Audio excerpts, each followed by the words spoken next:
Good evening students, आप लोग कैसे हैं? आशा है बहुत अच्छे होंगे। आप लोगों की पढ़ाई अच्छी चल रही होगी। आप सबका एक बार फिर आपके अपने ऑनलाइन प्लेटफॉर्म प्रयाग एकेडमी में बहुत बहुत स्वागत है। स्टूडेंट्स, आज हम लोग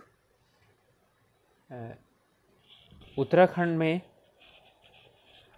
आयोजित की गई लिपिक या आशुलिपिक परीक्षा 2012 का में हिंदी का जो प्रश्न पत्र आया था उसका हम हल प्रस्तुत करेंगे। ठीक है। और अब ये परीक्षाएं यूकेएसएससी लेता है, पहले यूबीटीआर लेता था या पंतनगर यूनिवर्सिटी लेता था। तब तक कोई इस तरह की संस्था नहीं थी।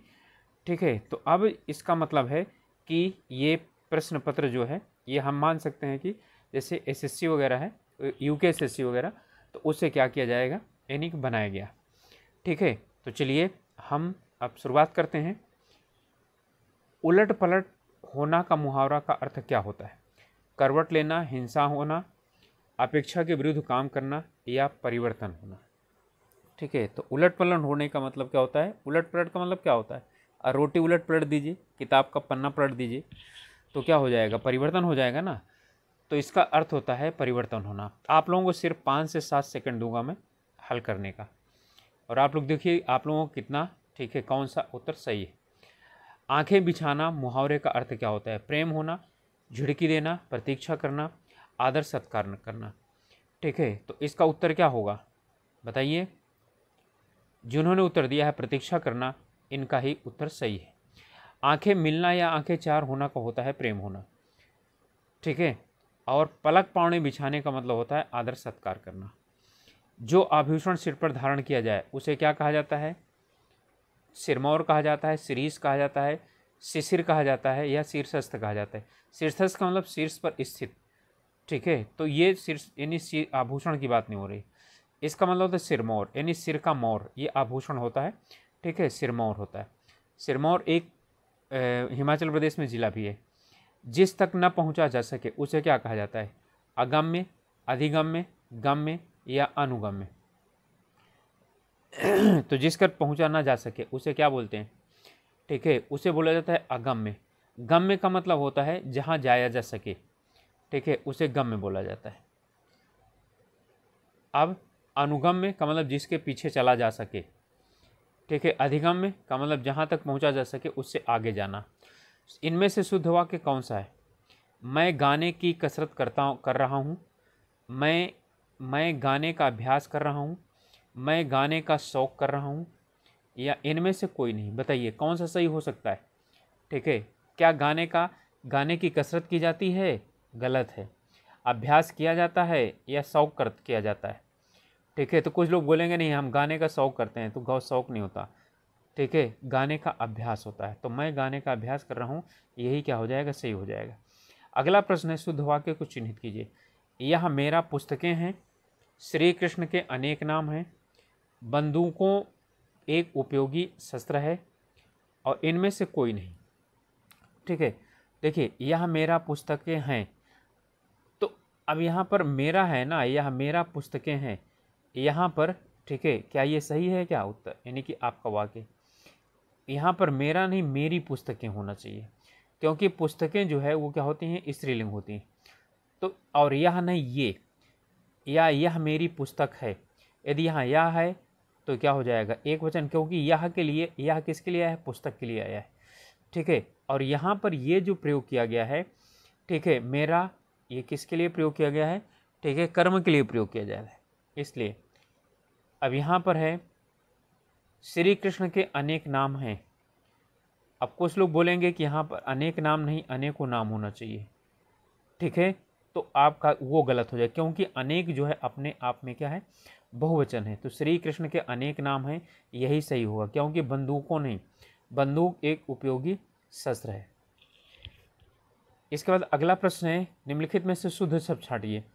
रासायनिक, रासायनिक, रासायनिक या रासायनिक। ठीक है। तो क्या होता है? रासायनिक होता है। ठीक है। रासायनिक नहीं होता, न रासायनिक होता है, न रासायनिक। अब ये जो है का और गा एक दे दिया है, तो इसका मतलब समझ जाइए कि यहीं पर कुछ गड़बड़ी और है। देने की इच्छा के लिए एक शब्द क्या होता है? दिप्सा, ईर्षा, मुमूर्षा या सुसुप्सा। देने की इच्छा की प्राप्त कर रहा है, ठीक है। तो देने की इच्छा का अर्थ क्या होता है? दित्सा होता है, देने की इच्छा होना। ईर्षा तो आप अर्थ जानते हैं, ठीक है। मुमूर्षा और सुसुप्सा, सोने की इच्छा, ठीक है। और मुमूर्षा का अर्थ आप लोग कमेंट करके मुझे बताइए क्या होता है। अब सबसे बड़ी कमी आप लोग से वीडियो देख लेते हैं और आप लोग इनमें से उत्तर नहीं देते हैं कि इनमें इसका हो क्या सकता है, या जो मैं प्रश्न करता हूँ उसका उत्तर नहीं देते हैं। दुर्बल का विलोम शब्द क्या है? सबल, पहलवान, विराट या भयंकर, ठीक है। दुर्बल का विलोम पूछ रहा है, क्या दुर्बल का सबल होगा, या सब दुर्बल का पहलवान होगा, या विराट होगा, या भयंकर होगा? तो भयंकर और विराट तो होगा ही नहीं होगा, ठीक। अब इन्हीं दोनों में से होगा, दुर्बल का सबल हो गया तो पहलवान होगा, तब पहलवान तो होगा नहीं, दुर्बल का क्या होगा? सबल। दुर्बल का मतलब जिसके बल कम हो, सबल का मतलब जिससे जो बलशाली हो। अगला है पीने की इच्छा के लिए एक शब्द आएगा, पिपासु, पिपासा, प्यास या प्यासा, ठीक है। तो प्यासा का मतलब होता है जिसको प्यास लगी हो, और प्यास का मतलब पानी पीने की इच्छा, ठीक है। तो जिसको पानी पीने की इच्छा लगी हो उसे क्या कहा जाता है? ये पानी पीने की इच्छा है प्यास, और प्यासा का मतलब जिससे पानी पीने की इच्छा लगी हो। अब आया पिपासा या पिपासु।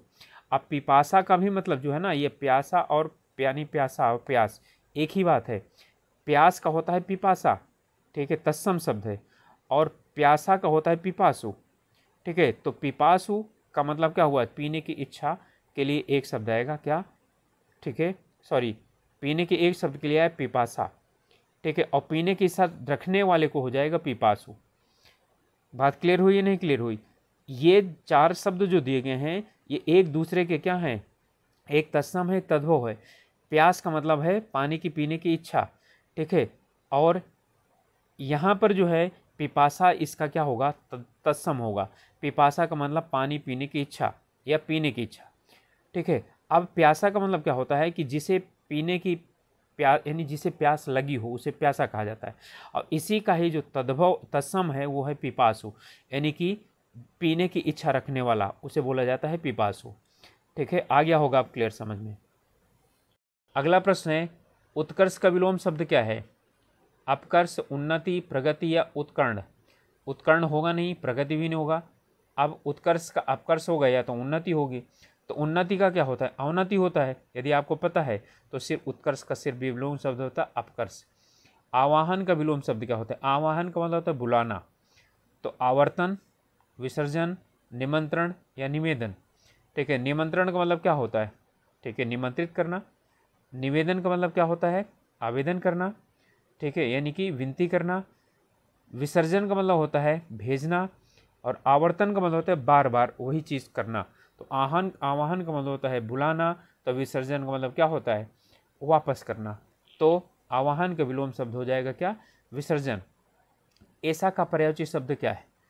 तो ऐसा का पर्यायवाची शब्द क्या है? प्यार, दुश्मनी, इच्छा या इनमें से कोई नहीं, ठीक है। तो ऐसा का क्या प्यार होगा? प्यार तो होगा नहीं, और जब प्यार नहीं होगा तो दुश्मनी भी नहीं होगी, ठीक है। तो ऐसा का मतलब होता है क्या? इच्छा। ऐसा का पर्यायवाची शब्द क्या है? इच्छा है।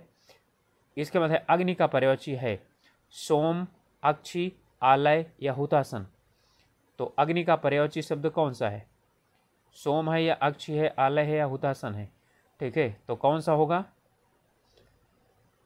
सोम अमृत को कहा जाता है, आग को कहा जाता है, घर को कहा जाता है। हुतासन किसे कहा जाता है? आग को कहा जाता है।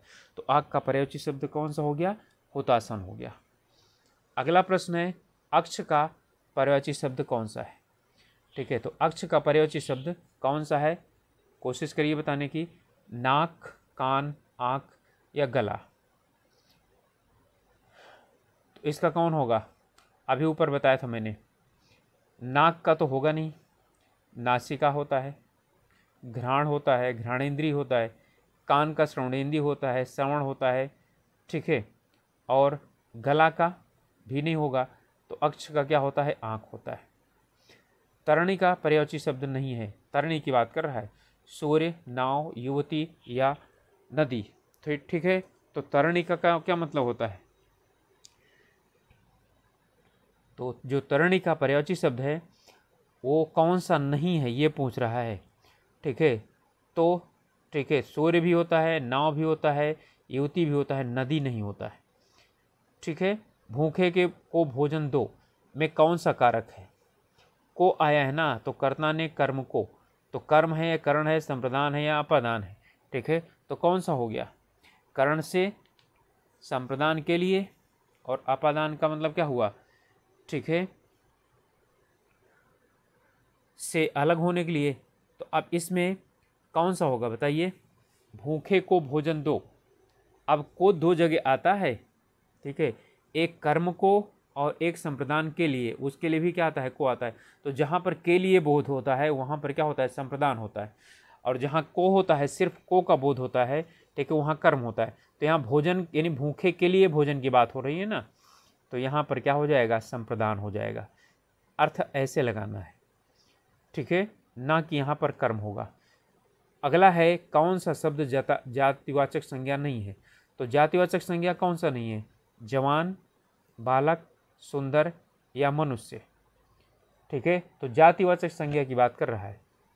तो जाति का मतलब क्या हुआ? जो व्यक्तिवाचक संज्ञा से बनता है। जवान, बालक, सुंदर और मनुष्य। ठीक है, इसमें से कौन सा होगा?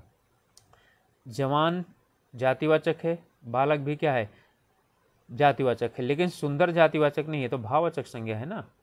ठीक है, और मनुष्य भी क्या चीज़ है? जातिवाचक है। व्यंजन कितने होते हैं बताइए? 10 होते हैं, 16 होते हैं, 30 होते हैं, 33 होते हैं। ठीक है, इसमें जो है ना क्वेश्चन थोड़ा सा गलत है। क्वेश्चन ये पूछा जाना चाहिए था कि हिंदी में मूल व्यंजन कितने हैं।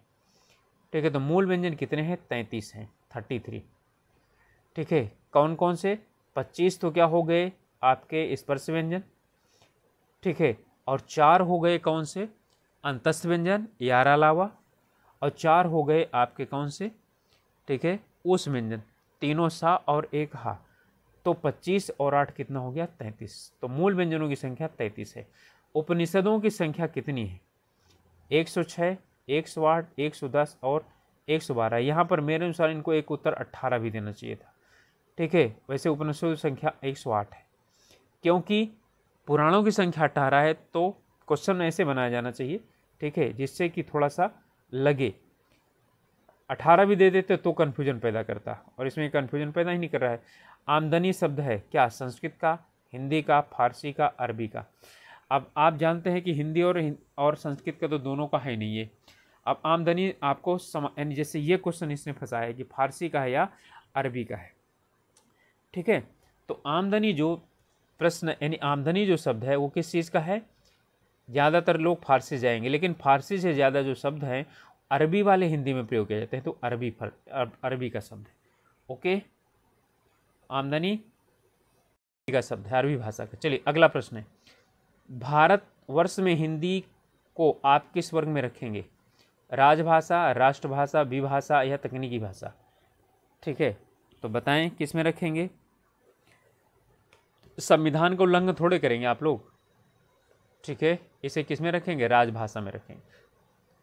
अत्यावश्यक में से कौन सा समास है? अत्यावश्यक में कौन सा समास है? तत्पुरुष, अव्ययीभाव, बहुब्रीहि, द्वंद्व। ठीक है, तो अत्यावश्यक में कौन सा समास है? अति और आवश्यक। ठीक है, क्या तत्पुरुष है क्या?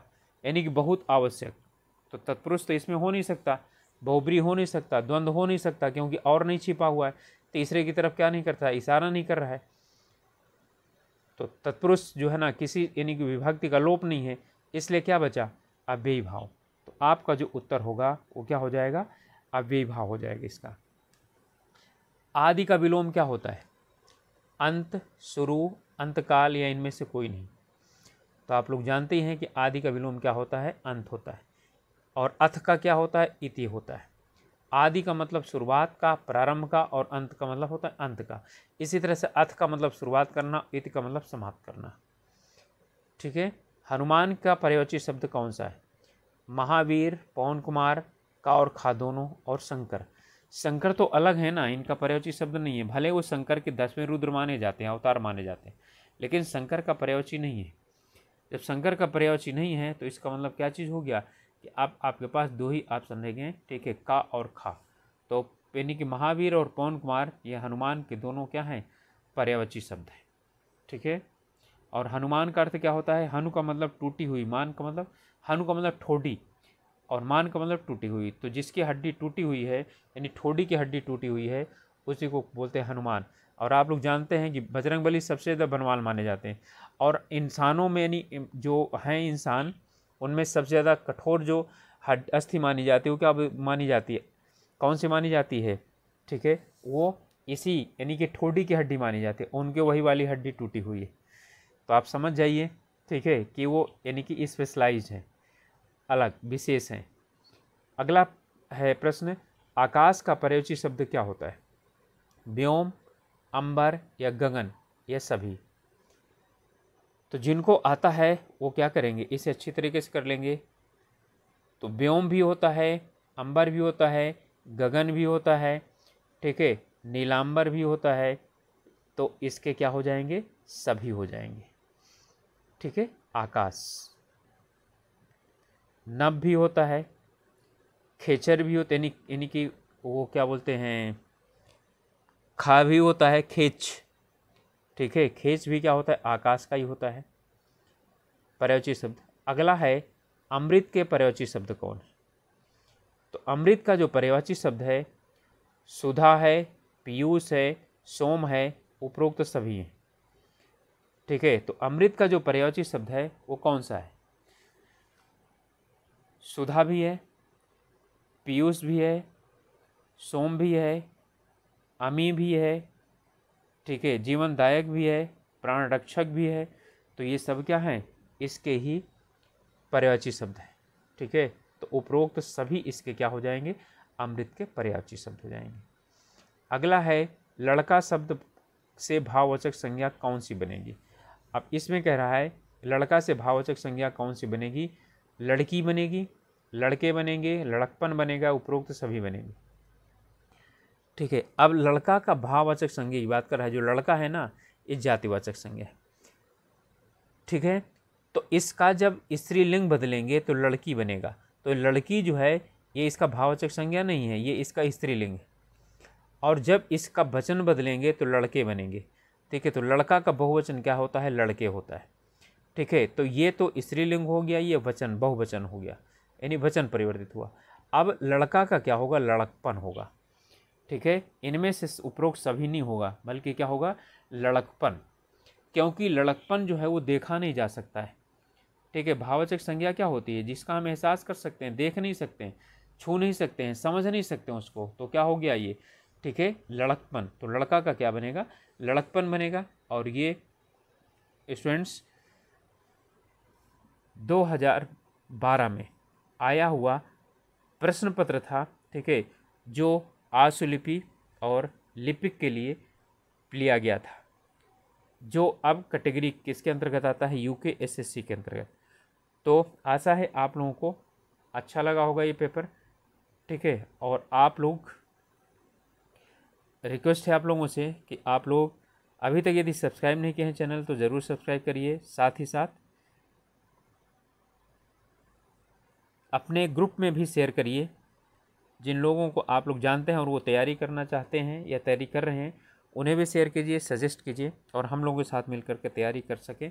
ठीक है, तो मिलते हैं इन्हीं आशाओं के साथ। आप लोग अपनी पढ़ाई अच्छी तरह से कीजिए और स्वास्थ्य का ध्यान रखिए।